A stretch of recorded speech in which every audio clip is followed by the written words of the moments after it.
자, 여러분 28장.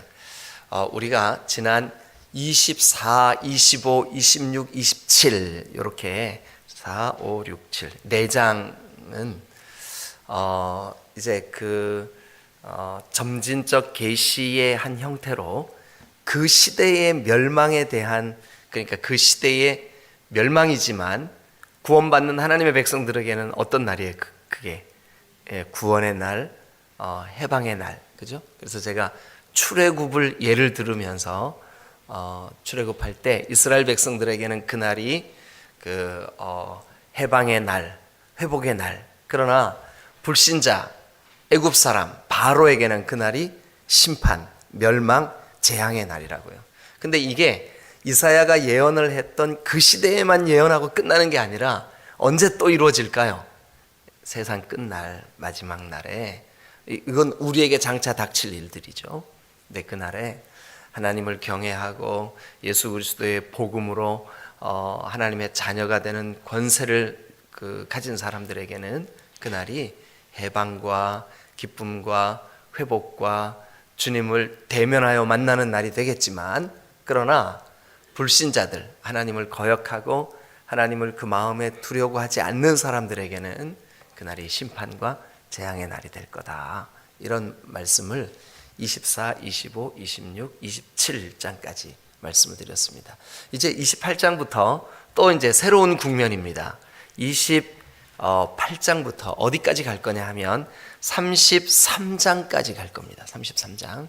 그런데 이 28, 29, 30, 31, 32, 34 이 6장 동안은 이제 하나님이 그동안 주변 나라들, 여러분 기억나시죠?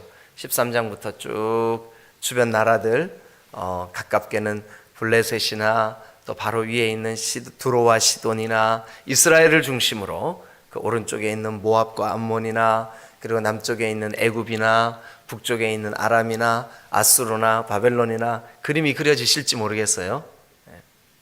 여러분 중에는 어떤 분이 뭔 소리야 지금, 이런 분도 계시지만, 우리가 이사야를 처음 할 때 사진을, 지도를 보여주시면서 이사야를 중심으로, 그러니까 이스라엘을 중심으로, 여기 지도를 보시면 예루살렘 찾으셨어요? 예루살렘 어디에 있어요? 네, 저기요. 그래, 맞습니다. 거기 있어요. 그 이스라엘을, 예루살렘을 중심으로 바로 위에 뭐가 있어요? 사마리아, 그죠? 그게 뭐예요? 북이스라엘이라고. 그리고 그 바로 위에 뭐가 있어요? 다메섹. 그게 뭐라고요? 아람이라고요. 아람. 그리고 왼쪽에 바닷가에 뭐가 있어요? 두로. 시돈은 지도에 안 나와 있지만 두로와 시돈이 이렇게 인접해 붙어 있어요. 전부 다 이방 나라들이에요. 근데 이 나라들이 다 뭐 했다고요? 내 백성 이스라엘에게, 내 백성 유다에게 우상의 영향을 끼치고, 물질주의, 탐욕에 영향을 끼치고, 그리고 이 모든 일들로 인하여 하나님으로부터 멀어지게 만드는 영향을 끼쳤어요. 아래쪽으로는요, 예루살렘 바로 밑에 붙어 있는 블레셋, 지도에 지금 여기는 표기가 안 돼 있는데 블레셋, 그리고 조금 밑으로 내려오면 애굽. 근데 이 시대에 대제국이 세 나라가 마치 맹수처럼 그 가운데 예루살렘을 두고 하고 있다고요. 언제 잡아먹을지 모르게. 근데 그 세 대제국이 뭐일까요? 제일 꼭대기에는 아수르, 오른쪽에는 바벨론. 이때는 바벨론이, 이 이사야 때에는 바벨론이요 지금 막 커 나오고 있어요.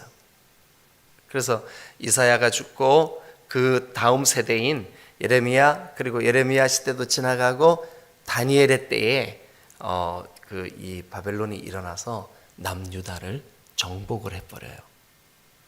근데 그날이 올 거라고 계속 예언을 하는 거예요, 이사야가. 근데 듣고 회개하고 주님께 돌이키고 하나님을 의지하고 하는 사람들은 그 시대에도 하나님이 지키시고 보호하세요.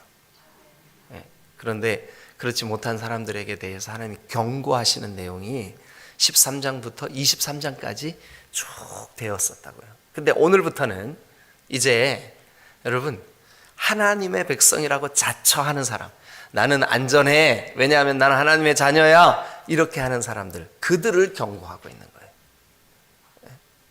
거예요. 우리가 나는 구원받았어 하면서 제대로 그 하나님과의 관계가 설정되어 있지 못한 사람, 나는 구원의 확신이 있어 하면서 실제로는 하나님의 자녀로서의 삶을 살지 못하는 사람, 이런 사람들에 대한 경고예요, 경고. 그래서 여러분 어디다가 메모를 좀 해놓으세요. 28장부터 거기 28장 주변에 빈 공간이 있으면 메모를 해놓으세요. 28장부터 33장까지가 내 백성 이스라엘에 대한 경고, 이렇게 해놓으시면 좋을 것 같아요. 이제 특별히 아직은 이 이사야 때에 이제 이사야가 요 경고를 하고 곧바로 이제 이사야 시대에 북이스라엘이 망해요. 기원전 722년이거든요. 그때가 누구한테 망할까요? 북이스라엘이 아수르한테 망해요. 아수르가 집어삼켜 버려요. 그리고 그 나라가 없어져 버려요. 북이스라엘이. 그런데 이제 그 예언의 내용이 포함되어 있어요. 그러니까 이 예언이 선포될 때에는 에이 설마 그런 일이 있겠어? 설마 그런 일이 있겠어? 그랬어요. 그런데 그 시대가 지나가기 전에 이 하나님의 말씀이 성취가 돼요. 그러면 안일하기 짝이 없는 그 시대, 감격스러운 예배를 잃어버리고 하나님과 세상, 하나님과 물질, 하나님과 그 자기가 취해 있는 어떤 거, 그거를 겸하여 섬기면서 나는 괜찮아, 나는 안전해 라고 하는 사람에 대해서 하나님이 경고하신다고요. 자, 그러면 한번 보고 오죠. 15절 같이 한번 읽어보겠습니다. 15절.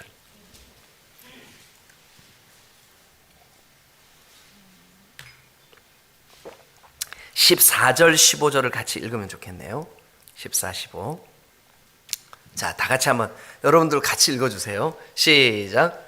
이러므로 예루살렘에서 이 백성을 다스리는 너희 오만한 자여, 여호와의 말씀을 들을지어다.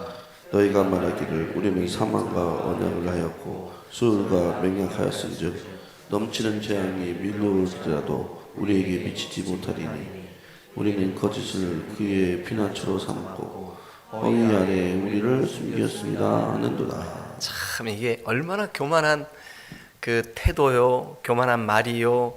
뭐라 그러냐 하면 우리는, 그러니까 이게 이제 시적인 표현으로 이사야가 그들을 경고하는 거예요. 마치 이런 삶을 살고 있구나 하는 거죠. 그런데 누가 그래요? 예루살렘에서 이 백성을 다스리는 자들. 근데 그들의 특징이 뭐예요? 14절에 보니까 오만함이에요. 오만함. 네. 그래서 그들이 지금 닥쳐오는 이 재앙, 넘치는 이 밀려오는 심판이 미칠지라도 우리한테는 안 미칠걸? 이렇게 생각하는 거예요. 근데 그렇지 않다는 거죠. 그래서 이제 우리가 이제 그 하나님의 말씀을 들을 때에도 우리 귀에 듣기 좋은 거, 너희에게 뭐 평안이 있을 거다, 복이 있을 거다, 잘 될 거다, 이런 얘기들은 다 듣고 싶어 하고 듣는데 아무 부담도 없고 좋아요. 그런데 깨어 있으십시오. 정신 똑바로 차리십시오. 멸망의 그 세력이 다가오고 있습니다. 이런 말씀을 전하면 그 진짜 내용 너무 어려워요. 이런 반응을 한다고요. 여러분들도 아마 28장부터 33장까지는 야, 이사야 내용 진짜 어렵다, 이렇게 생각을 하게 돼 있어요. 구조적으로. 왜 그러냐 하면 인간의 특징이 내가 지금 좀 부담스럽고 거북스러운 거는 거부하려고 하는 마음이 있거든요. 저도 그래요. 저도. 그런 그 본능이 있어요. 그런데 여러분, 귀 있는 자는 들어야 할 줄로 믿습니다. 왜냐하면 하나님의 말씀이니까. 자, 그러면 이제 우리 앞으로 한번 가보죠. 1절.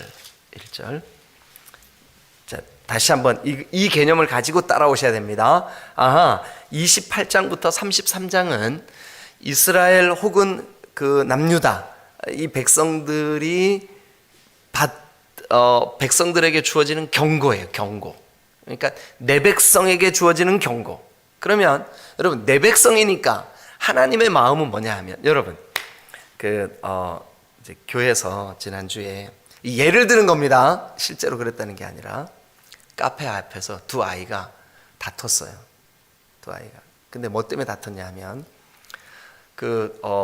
선생님 한 분이 지나가면서 사탕을 한 봉지 준 거예요.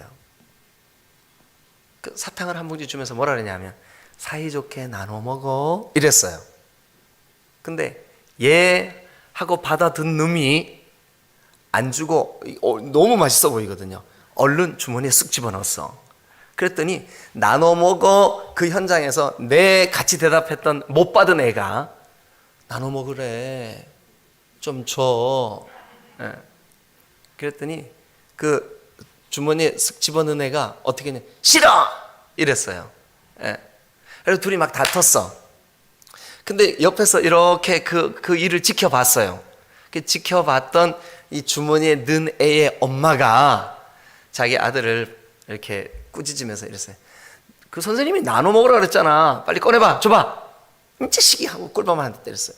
왜 때려? 엄마는 나만 미워해. 그러면 지만 미워하는 거예요? 아니면 엄마의 본심은 내 새끼 사랑해요, 안 사랑해요? 사랑하지. 그런데 이 아이에게도 꾸짖어서라도 나눠 먹게 해야 나눌 줄 아는 아이가 되는 거예요. 그러니까 그 엄마의 징계는 징계일까요? 사랑일까요? 대답 못 하시는 분들은 정답 알려드릴게요. 사랑입니다. 사랑입니다. 그러니까 하나님이 내 백성에게 지금부터 28장부터 33장까지 하시는 경고는 사실은 그 가장 저변에는 기초에는 뭐가 깔려 있는 걸까요? 사랑이 깔려 있는 거예요. 아니 어떻게 구원하신다고 메시아 보내주신다고 약속까지 하셨으면서 이렇게 징계하실 수가 있어? 아닙니다, 여러분.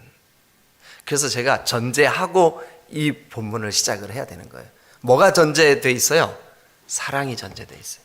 내 백성에 대한 긍휼, 내 백성에 대한 사랑, 내 백성에 대한 아픈 마음, 내 백성이 돌아와서 회개하고 다시 그 감격스러운 예배의 자리, 다시 그 하나님과의 깊은 교제의 자리로 돌아오게 하시고 싶은 게 주님의 마음이에요. 근데 누구는 그걸 알고 있냐 하면 이사야는 그걸 알고 있어요. 선지자는 그걸 알고 있어요. 그래서 선지자라고 하는 말의 뜻이 여러분 어디다 메모해 놓으세요.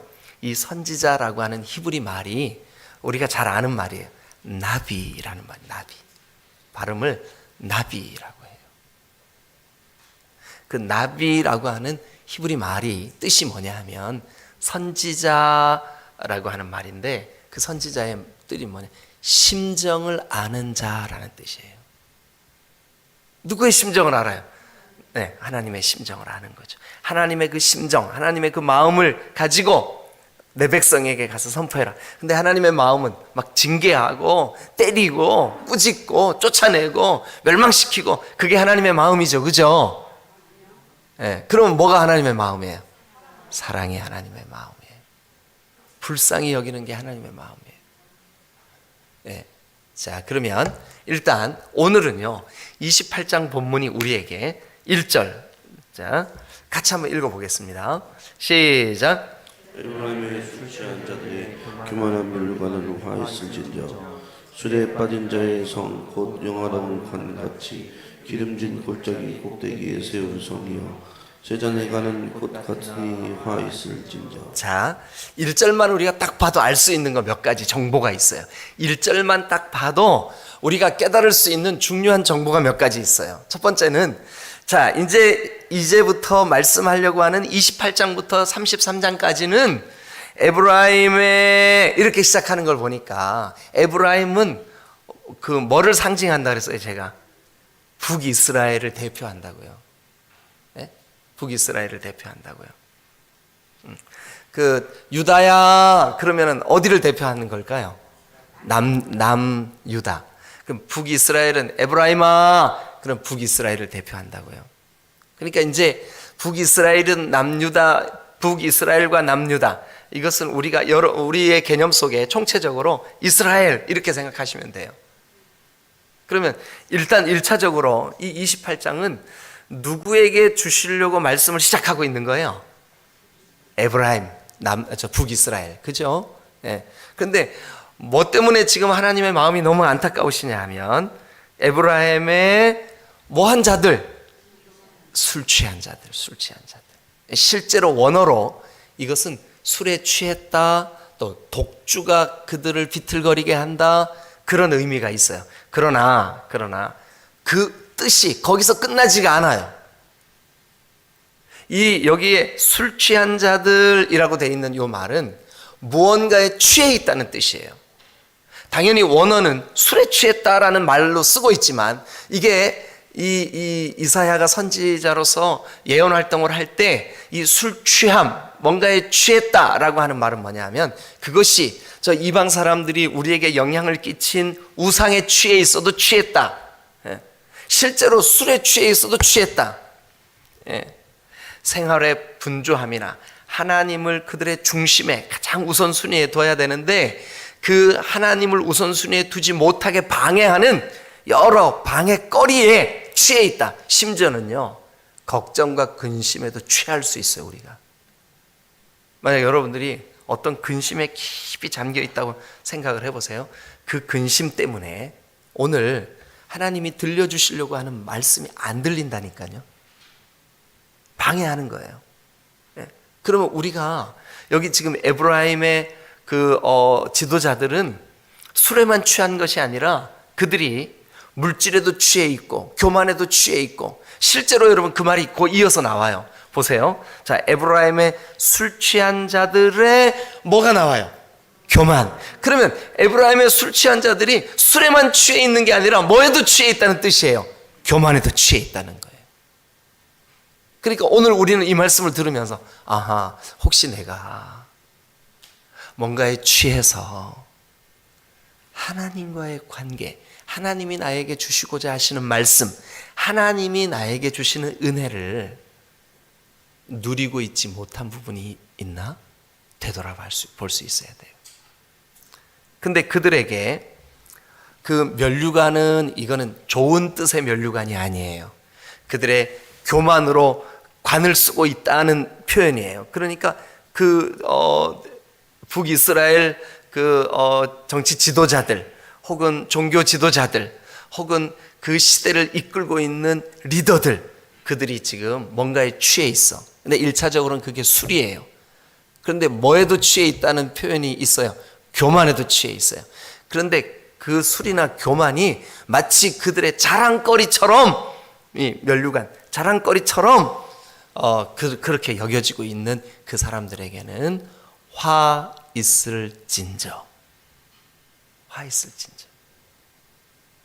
여러분, 이제부터 제가 이제 이 새벽 시간에는 시간이 짧기 때문에 이 본문을 꼼꼼하게 이렇게 다 하기가 어려워요.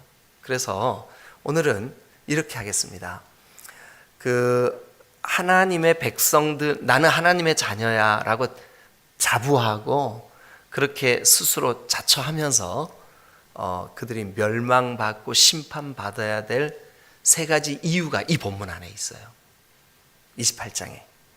그거를 짚어드리고 오늘 우리가 같이 기도할 때, 이거는 뭐 저 기원전 약 700년경에 이사야라는 선지자가 그 시대 사람들에게 전해주는 말씀이야, 그렇게 생각하면 안 됩니다.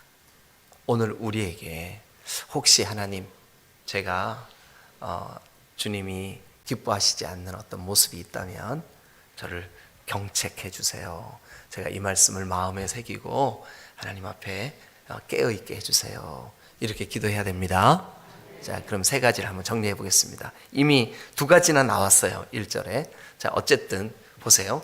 지금 이사야 선지자를 통해서 아픈 마음으로 너희에게 회초리를 들어야 해. 그러니까 이 회초리는 아까 사탕 받은 애, 여러분, 엄마가 이놈 하고 꿀밤 한 대 준 거 사랑이에요. 진짜 심판하고 미워하는 거예요. 사랑이에요. 그러니까 우리는 28장부터 33장을 보면서 하나님이 하나님의 백성을 사랑하신다는 그 어떤 사랑에 대한 표현 방법이 징계일 수도 있는 거구나. 근데 그 사랑을 깨닫고 하나님께로 돌이키면 복이요, 계속해서 자기 길을 가면, 고집스럽게 돌이키지 않으면, 우리의 못된 기질 중에 하나가 뭐냐면,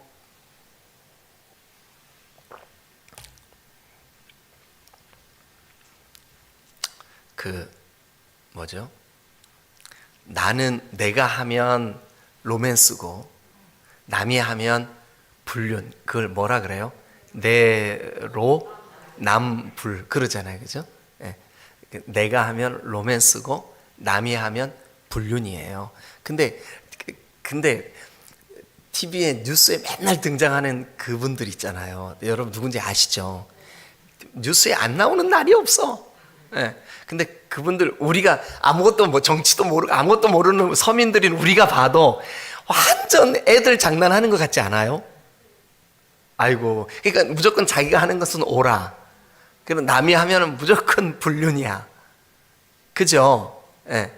근데 그 사람들만 그런 게 아니라 사실은 딱 우리가 그러고 있다고요. 남이 뭔가를 하고 있으면 일단 아니요 먼저 해놓고 보는 거예요. 왜냐하면 남이 하는 거니까. 여러분 혹시라도 내 신앙의 태도에 그런 모습이 있다 그러면 이거 정말 하나님 안 기뻐하십니다. 근데 이 시대의 지도자들이 딱 그랬어요. 그러니까 멸망해가는 시대의 특징이에요, 이게. 그게 뭐냐 하면 교만입니다. 교만. 네? 제가요, 진짜 이거 이실직고 하는 거예요. 이거, 여러분한테. 근데 이 유튜브를 타니까 다른 사람들이 듣게 돼가지고 이게 감출 수가 없네. 예.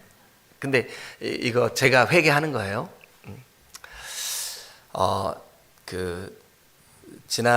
지지난 학기에 침례신학대학에서 성서주해대학원을 모집했어요. 그래가지고 그 대학원에 그 과가 새로 이제 개설이 돼서 이번 학기에 지난 학기인가? 첫 학생을 모집을 했어요. 근데 그 성서주해대학원을 모집을 하기 위해서 이제 그 한국침례신학대학이 그 성서주해 세미나를 열었어요. 그래가지고 이제 그 교수님들이 논문을 발표를 하면 제대로 된 그 강해 설교를 좀 해줄 수 있는 목회자들을 초청을 해서 그 세미나에 대한 강해 설교를 하게 했어요. 그래서 이렇게 하려는 목적으로 성서주의 대학원을 모집을 합니다 하고 샘플을 보여준 거예요. 학교가 샘플을 보여주는 거예요. 그런데 이제 저도 그 한 타임 그때 오셔서 강의 들으신 분들도 계시는 우리 목회자들 중에 그런 분들도 계시는데, 그래서 제가 이제 한 타임 강사가 돼가지고 가서 강의를 했어요. 그 강의를 하는 그때 제 마음에 교만이 싹 튼 거예요. 그래서 저 스스로 이게 그래도 성경대로 설교하려고 애쓰는 사람들을 택해서 강사로 세웠으니까 나도 거기 들어갔나 보다, 이런 생각이. 어떻게 해야 맞아요? 하나님 정말 주의 말씀을 그대로 이게 뭐 샘플이라고 하면 안 되죠. 잘 전하게 해주세요. 그래서 누가 와서 이 강의를 듣든 간에 우리가 강단이 건전해지게 해주세요 하고 기도를 했어야 되는데, 기도하지 않고 마음이 높아진 거예요. 그리고 나서 제가 했는데, 하고 난 다음에 마음이 괴로운 거예요. 내가 그 순간을 못 참고 마음이 높아져 있었구나. 그냥 하나님 앞에 사용해 주신 것 감사, 그리고 그렇게 좀 기회가 된 거 감사, 그걸로 충분한데, 감사로 충분한데 그게 교만까지 간 거예요. 얼마나 마음이 괴로운지 한 3, 4일을 제가 참, 그래서 우리 부사역자들이 기억할지 모르겠지만 그때 뭔가에 좀 고민에 빠진 사람처럼 그 세미나 끝나고 제가 서재 밖으로 잘 안 나왔어요. 서재, 하나님 언제쯤 제 신앙 인격이 목사다워질까요? 아니 그렇게 아주 작은 틈, 그 틈 사이로 교만이 비집고 나오는 거예요. 야, 이게 진짜 다 지나가서 제가 간증하는 거예요. 예. 근데 여러분, 이게 우리의 모습이에요. 근데 하나님께서 그거를 너무 이 에브라임의 교만. 자, 그래서 여러분 1절 술 취한 자들의 교만 동그라미 치세요. 그리고 어디에 또 동그라미 치냐면 3절 에브라임의 술 취한 자들의 뭐예요? 교만을 반복해서 책망하고 있는 거죠. 여러분, 교만한 자들은 다른 사람의 권면이 잘 안 들어옵니다. 교만한 자들은 뭔가에 이게 마음이 높아져 있기 때문에 자기만 옳은 줄 압니다. 교만한 자들은 말이 많습니다. 교만한 자들은 자기 주장이 강합니다. 교만한 자들은 하나님의 말씀을 들으려고 하지 않습니다. 교만한 자들은 그 시대에 깨어 있을 수가 없습니다. 그러니까 두 번째 문제. 그러니까 멸망당하는 자들의 첫 번째 특징 교만, 두 번째 문제입니다.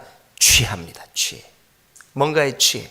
여기 지금 이 본문에는 술 취했다고 되어 있습니다. 그래서 3절도 또 똑같이 에브라임의 술 취한 자들의 교만이라고 말하고 있습니다. 그러니까 이것은 하나님이 징계의 대상으로 삼으실 수밖에 없는 이유입니다. 교만과 취함.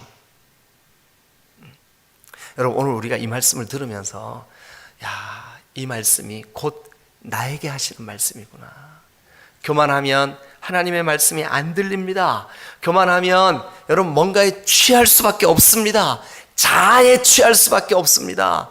자기 주장에 취할 수밖에 없습니다. 안 됩니다. 여러분, 그러면 하나님이 책망하실 수밖에 없습니다. 세 번째, 그러니까 그렇기 때문에 12절 맨 끝에 보세요. 12절 맨 끝에 그들이 뭐함으로 하나님이 징계할 수밖에 없을까요? 듣지 아니함으로. 교만하고 뭔가에 취해 있으니까 안 듣는 거죠. 여기 듣는다라고 하는 것은 귀로 그 소리를, 이사야의 메시지를 듣는 것도 포함하지만 사실은 더 근본적으로 뭐냐 하면 하나님께 순종하지 않음을 나타내는 표현입니다. 그래서 이 듣지 않는다라고 하는, 너 왜 엄마 말을 그렇게 안 듣니? 이거 뭐예요? 못 알아듣는다는 뜻이 아니고 순종하지 않는다는 뜻입니다.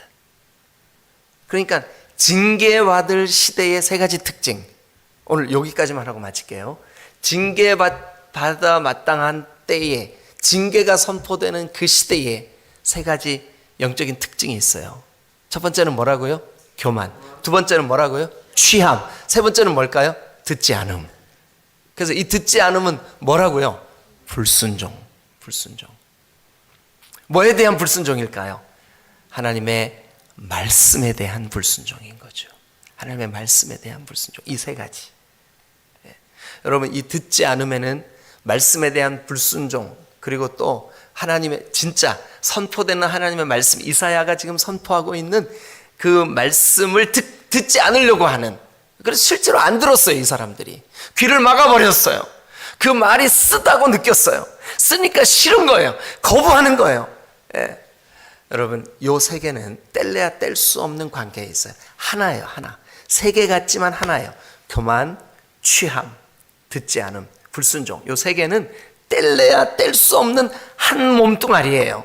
그런데 각각 이 일들 때문에 하나님과의 관계가 깨지고 뿐만 아니라 그 시대에 하나님의 음성을 듣지를 못하는 거죠. 여러분, 오늘 우리가 이 아침에 기도할 때 하나님, 혹시 내 신앙 속에, 근래의 내 삶 속에 이 셋 중에 어떤 모습이든 조금이라도 내 안에 있는 것이 있다면 주님, 나를 용서해 주세요. 겸손히 주님 앞에 믿음으로 나아가게 해주세요. 자, 심판받을 수밖에 없는 세 가지 이유 뭘까요? 근데 이거 먼저 해야 돼요. 하나님이 하시려고 하는 이 경고, 이 심판의 메시지는 그 밑바탕에는 뭐가 흐르고 있어요? 사랑이 흐르고 있어. 사랑. 하나님이 내 백성아 제발 회개하고 돌이켜라 라고 하는 그 긍휼, 사랑, 이게 흐르고 있어요. 근데 그 표면적으로는 징계죠. 그러니까 징계받을 수 없는 세 가지 이유. 첫 번째는 뭐라고요? 교만. 두 번째는 뭐예요? 취함. 세 번째는 뭘까요? 불순종. 그래서 오늘 우리가 하나님, 내가 복음을 깨달았다고 하지만 혹시 내 마음에 이런 형태의 어떤 모습이 있다면 겸손히 정말 제가 말하는 자가 아니라 듣는 자가 되게 해주세요. 높아진 자가 아니라 겸손한 자가 되게 해주세요. 뭔가에 취해서 정신을 빼앗기는 그런 사람이 아니라 하나님의 말씀에 귀 기울이게 해주세요. 요 세 가지 꼭 좀 여러분들의 기도 제목이 되시기를 주님의 이름으로 축원합니다. 기도하시겠습니다.